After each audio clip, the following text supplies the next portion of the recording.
It's kind of interesting you talk about like they wanted a game that focused on gang culture, presumably by a bunch of people who know nothing about gang culture. Nothing. Yeah, Volition was in the cornfields of Illinois. Yeah, I mean, but the thing I will say is that that could be problematic. But the way it was, and I don't know if this was conscious in Saints Row, it was kind of a satire almost. Yes. Was that intentional? Because it almost is like by doing that, it doesn't seem as exploitive as like a bunch of white people trying to make a game about inner city gangs or whatever. And people have no connection to that culture at all. It's almost like it was almost making fun of itself. Yeah, that was entirely intentional. And part of it, when we set out we knew that there's no way we were going to be a gang simulator and truly like live that lifestyle. Right. So we looked at it like, well, what's funny?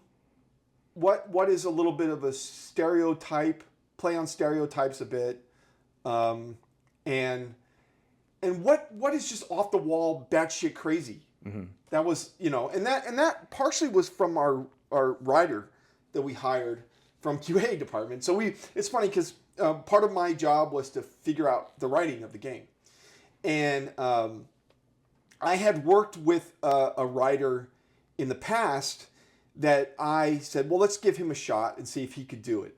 So I contracted him, and he was good when I worked with him on a Blair Witch budget project for Gallery developers. And so I messaged him. I said, hey, you want to come contract for us and help write this game?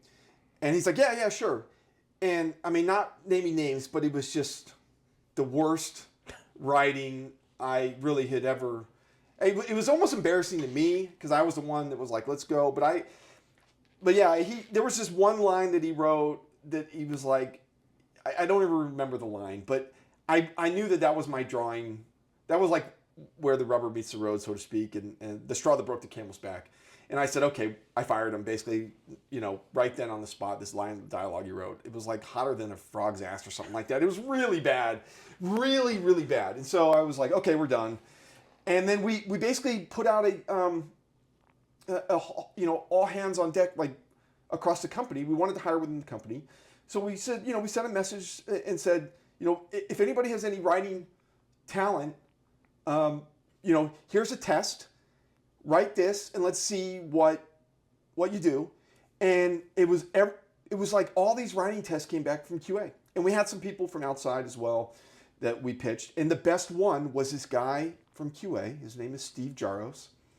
That really gave that game the attitude and the humor that is so desperately needed. And his way of writing dialogue and writing scenes and writing cutscenes was so batshit crazy and funny that it's what gave that game really like the humor that it did. And then us design team, we were just like, a lot of it was just throwing stuff and figuring out what worked and what didn't. So that's interesting because I might be mistaken, but didn't you start in QA as well?